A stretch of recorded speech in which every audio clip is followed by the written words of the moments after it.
Hi, everyone. This is Zadrian Smith, International Fashion Director and Journalist. And today we're joining you for the Budapest Fashion and Tech Summit. I'm so pleased to be introducing Emily Rea, who is the co-founder of the Restory. Emily, thank you for joining us today. How are you?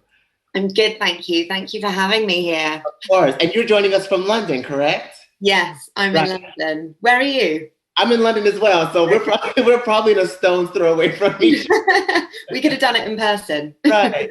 I miss doing things in person, but I wanted to, Emily, the Budapest Fashion and Tech Summit brings together all the experts of the industry, kind of having conversations specifically on fashion, looking at the business side of the fashion industry, and also seeing how tech is starting to become a very important asset and facet of what we do within our careers as fashion insiders. Now, you are the co-founder of the Restory, so can you just start by telling us, or for the people who may not be familiar with the Restory, about the company, the background, why it was started, and what's the purpose and goal of what you guys do?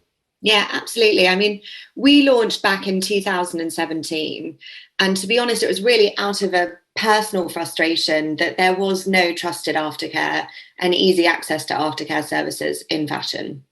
We essentially had to create the market and build the first brand for aftercare. So we really focused on elevating the experience, but also making sure the service had the highest quality. And we really wanted to celebrate the craftsmanship involved. So we offer essentially aftercare with the widest range of services, from cleaning, repair, restoration for shoes, bags, clothing, leather goods. And at the time when you were thinking about starting the company in 2017, how did your business model start? What was the business model when you first started off? And can you talk us through how over the past years that business model has evolved? Yeah, of course. So when we started, as I say, it was very much that it didn't exist on the market, and we built the business direct to customer. We saw a huge demand for aftercare, and I think back then there wasn't the same discussions going on with sustainability in the fashion industry, and the same kind of pressure in that space, as well as services. Services were hidden at the back. It was still very kind of linear product based. So we started direct to consumer. We really proved and built up that demand and our customer base. And then we started to launch with our partners. So, following the launch of the business and elevating and repositioning aftercare itself in the space, we then started to launch partnerships. So since then, we've been able to launch as the official aftercare partner for Harvey Nichols, Harrods, Farfetch. Last year we had the first of its kind. Sorry, this year we had the first of its kind launch in the space to become the official aftercare partner for Manolo Blahnik. So, wow, congratulations! Yeah, thank you. It's been really exciting to really see the recognition and the opportunity for aftercare now from the brands and retailers, and being able to provide that at scale for them. Right. Now, Emily, tell us a little bit about your background. So did you, obviously your interest in, the aftercare for these goods, did you have a background in this, or how did you kind of get into doing this? And where did that interest come from? So I mean, personally, I've always been actually very passionate about it. And I think, growing up in my family, there was a real understanding to value what you own. And if we wanted to get something, it doesn't even matter if it was fashion, it was kind of anything. It was very much you had to learn how to look after it and make it last. And then I think specifically within, clothes and everything, my mum was just actually very skilled and used to make some of our clothes. So I understood the work it took to do things and could really value that. At the same time, so there's three of us co-founders. And Vanessa Jacobs, it was her personal frustration that really drove understanding the kind of opportunity and wanting to kind of scratch that itch for herself and just say, I can provide it even if it's for me. And Thais, who's one of our other co-founders, her background was all in making. I mean, she was at LCF, she was creating leather goods and really understand the care and what was needed. And she developed the techniques we still use today. And then my kind of focus has been, all around building that brand, telling that story, and really looking at how we can inspire and reposition it. I mean, when we started, I think aftercare was really undervalued. It wasn't recognized, the skill that's required, and really understanding the work is done by hand.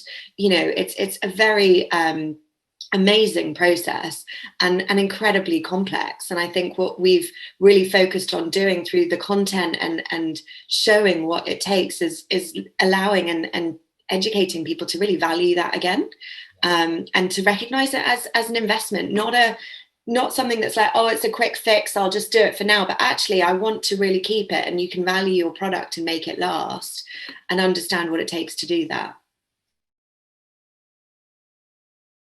Investment. I think now, coming out of the pandemic, a lot of consumers are starting to think about how long can a dollar or a pound stretch. And so do you think, what advice would you give to consumers when they are buying, whether it be luxury goods or whether it just be something as simple as a candle? What advice would you give to consumers when purchasing and thinking about, keeping in mind the Restory in mind? Should people be buying with this idea of a lifetime and being able to have a product? What advice would you give from your experience and what you guys are doing at the Restory? So I think, you can come at it different ways, and everyone's obviously approaching it in their own way. And I think what we offer is, firstly, mindfulness. We can actually look after it and make it last. Now, that might be a decision for you to keep a lifetime. That's how I consume. I keep things for a long time and I want to take care of them. However, with the growth and resell, you would need to take care of it to keep the value, to keep the desirability. And you may then choose to resell it and have someone else use it. With the growth of rental, again, you're going to have to care for it, clean it, provide aftercare services to keep that desirable. So for me, it's just about changing that mindset to be more long-term with the product, that with the now different kind of channels in the market and the circularity and that opportunity, that doesn't mean that has to be you, but it's about shifting the mindset from a throwaway and something temporary to actually maybe being more mindful in what can last. And then you can, enjoy that in the way that you want to. So I think we just offer that across the different ways that you choose to enjoy your fashion. Right. Now, talk to me about how you were able to maintain a regenerative business, especially in the pandemic. Did you guys panic, or how were you able to? I think we all panicked, but how were you able to kind of sustain your business in a moment? And I'm interested to hear this answer because people had more time to see what stuff they had. So did you right. a request, or did you, talk us through how you navigated your business throughout the pandemic, Emily? So, I think, as you say, everybody was so challenged during the pandemic, and it was on so many levels, the sudden changes and the reactive approach you had to take to how to communicate and changes that everyone had to make to their business. I think one of the benefits we had, as I was saying, we launched direct to consumer, and then we launched our partnerships. So where some of our partners had to close, we were able to rely on that direct to consumer arm of the business. And you're absolutely right. We all had to close during the first pandemic. And I think it was, for a lot of people, a novelty to be at home. They suddenly cleared out their wardrobes. We had a huge demand of everyone suddenly getting around to all those repairs they had to do and getting it out the house. At the same time, we knew that the digital and sustainability developments would just get bigger and more pronounced after the pandemic. And we really used the pandemic as an opportunity to invest in, and it's something we continue to do so, our infrastructure, to really break down traditional barriers to scale. We built and optimized systems to create more efficiency, to improve the customer experience. The way that we launched with Farfetch gave us that opportunity for a digitized integration with some of our partners, which now is even more integral as we see that shift over into the digital arm of all businesses. So we used it kind of as twofold, but it was challenging. Yeah, I think everyone can agree it was very challenging. It was definitely a challenge, but I think it's a great, to commend the business and to kind of always kind of be 10 steps ahead. I love the fact that it started off as direct to consumer and now you have all these amazing partnerships. Is that something that you guys are looking to expand and to do more partnerships? What does the future look like the next 2, 3, 5 years for the Restory? What's the next step for you all? I mean, absolutely. So, ultimately at the core, our real ambition and mission as a business is to integrate and align aftercare to be as much of the fashion experience as buying to begin with. And, we've seen that really successfully through the retail partnerships that we have. And, Manolo Blahnik, the first of its kind, was really exciting to see such an iconic brand really celebrate and spotlight aftercare and make sure that that's now available to all its customers, from today and yesterday, that they have Manolos, they know where to go to get trusted aftercare. So that is absolutely something we'll continue to do. And for us, it's about making sure that, everything that we've built today, the brands and the retailers can leverage to make aftercare accessible to all of their customers at scale. And historically, that's just not been something available. And we've built the technology and the processes all dedicated to aftercare to break down those barriers and make it available. Talk to me about your human supply chain. You were just saying about the technologies and the practices that you kind of have developed for aftercare. How important is your human supply chain? And can you break that down to us? How do you source the people who kind of help you with, the actual practicalities of repairing a shoe or repairing a bag or refurbishing a garment? Yeah, of course. So we're a split across in-house and out of house. So predominantly it's in-house, and we have a dedicated team of artisans. We have a training program, and we've developed our own techniques to make sure that the quality of service is really aligned with the quality of the luxury goods that we receive and repair. So for us, that's been really integral. The team are, incredibly experienced and skilled, and, many of them with master's degrees and based in London. So, I think, again, going back to the value of the service itself and really understanding what goes into that, and the quality that we deliver comes from a dedicated team doing it by hand in London, and you have to understand the work and the craftsmanship that goes into it to really deliver that quality of aftercare. Of course. I know that you guys are London based. Are there any goals of expansion into maybe Paris or New York or into the States or even to some of the, Ireland, like, are there any plans of expansion or where's your head with that? Absolutely. So we launched in London, and whilst our team is still in London, we have always had international collections and returns to be able to facilitate that demand. So we do collect from all over the world. As we continue to expand and we have that demand, we'll be looking to set up within those territories to really keep the repair within territory where we can. But we already have, US is our second biggest market. And then obviously across Europe, we have a huge volume coming in. So as we expand out, it's likely to be working with partners and really defining the next territory to have an in-house team dedicated. I think there's a big conversation going around about sustainability. They recently had the COP26 summit, and I think what you guys are doing definitely kind of feeds into that and kind of making fashion more circular. Do you think going into 2022 that that's going to be a big trend? And do you think it's now becoming a big consideration that, if you want to have a fashion startup, one of the pillars of your business has to be sustainability?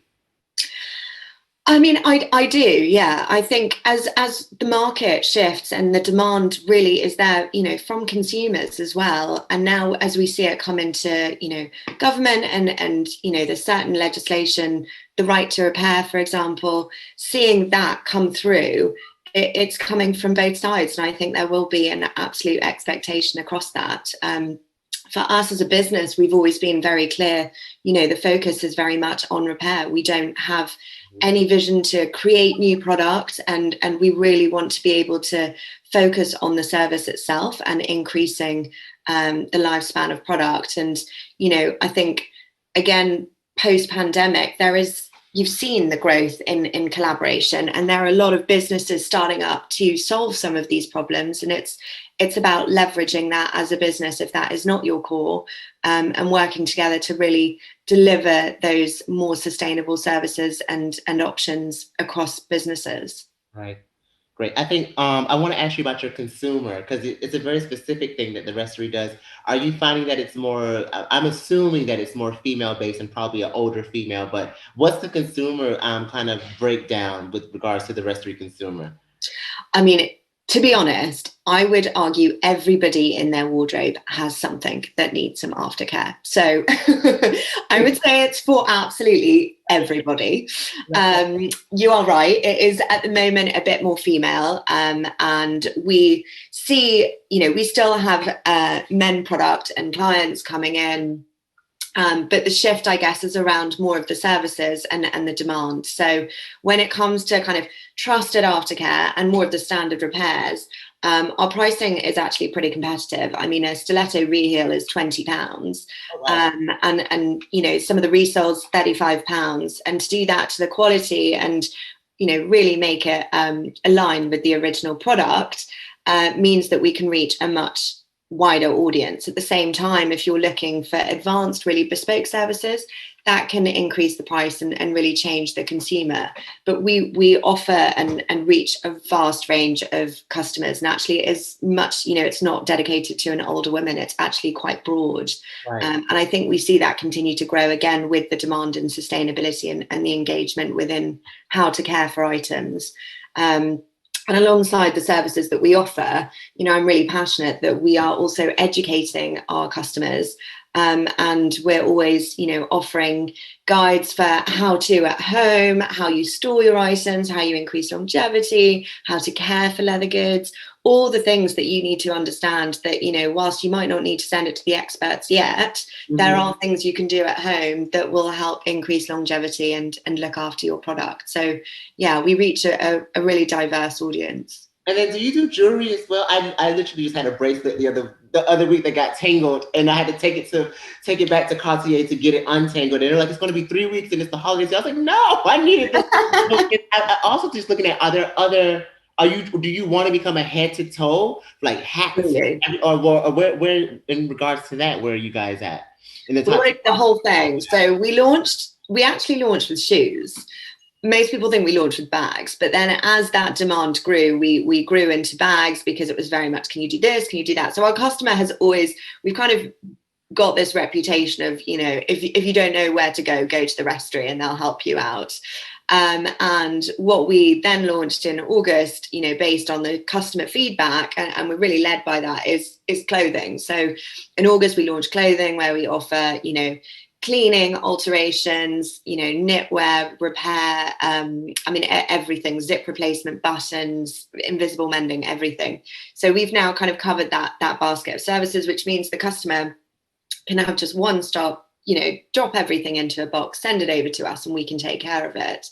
Jewelry and watch is on the horizon, and will continue. I mean, the other thing I keep getting asked about as well is, what about sunglasses? What about glasses? So I think as the demand, is there, and we look to launch new categories, we'll work with the customer on the order of those and setting those up. But absolutely, as soon as you look at your wardrobe, as I said, everyone's got something, and immediately you're like, oh, I had something, my bracelet. As soon as you stop and look at it, there's something that needs a little bit of TLC for sure. I mean, Emily, I have so many questions for you. I know we're running out of time. Just a couple of more questions. I want to ask, how has tech innovation, how has that helped your business grow and to expand? And how are you looking to integrate tech more into what you guys do at the Restory? So I would say one of the biggest challenges we had, full stop, as a business was technology. Aftercare is incredibly complex.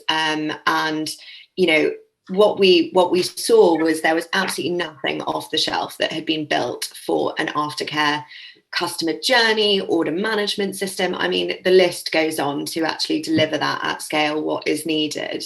And what we did was we took that as a challenge and really turned it into one of our biggest assets. So we've actually built our own order management system, our, customer facing booking automated reverse logistics system, in the back end to actually manage the flow of services. There is so much complexity when you think that, orders that come into us have more than one item. Each item has more than one service, and those services have to be completed by different teams, some of them in-house, some of them out of house. So to manage that infrastructure at scale, it's hugely reliant on technology. So we've really built that first ever platform for aftercare, and are delivering the service with an e-commerce simplicity. And that is, one of the biggest assets. And that is where we are able to leverage that, the retailers and the brands are able to leverage that from us, and make aftercare available to their customers for the first time with the experience that you need. There is no one else doing that at all, within any space. And that's a big shift that we've had to really invest in. Well, Emily, one last final question for you. For any young business entrepreneurs or just anyone in general looking to start up a business in this space, in the climate that we exist in now, what, over your past years, what learnings or what advice would you give to them going into starting a new business, whether that be a digital business, a fashion business? What advice would you give? I would say two things. I would say, firstly, just start, because you can overthink it and overthink it and overthink it. And I would say, secondly, never stop learning, because in startup, and as we see, even, think about the last 4 years in the fashion space, how much it has evolved. And if you're looking to really take that in and think about the potential to evolve, to change, to shift, to understand new opportunities that maybe weren't there when that first idea was in your mind, you've got a real opportunity to grow and develop and really succeed in a business. And I think, if you really stay rigid with your thinking, you're going to limit yourself. So keep learning and definitely speak to lots of different people, to develop and keep evolving ideas and trying them out. Test and learn. Test and learn. Start, test and learn, and just go. Emily, thank you so much for your time. This has been so fascinating for me. I'm definitely going to be hitting you up because I have some things in restoration. But no, thank you for your time and joining us for the Budapest Fashion and Tech Summit. We have so many more exciting speakers to speak to, but this has been so valuable, and enjoy the rest of your day. Thank you so much. Thank you.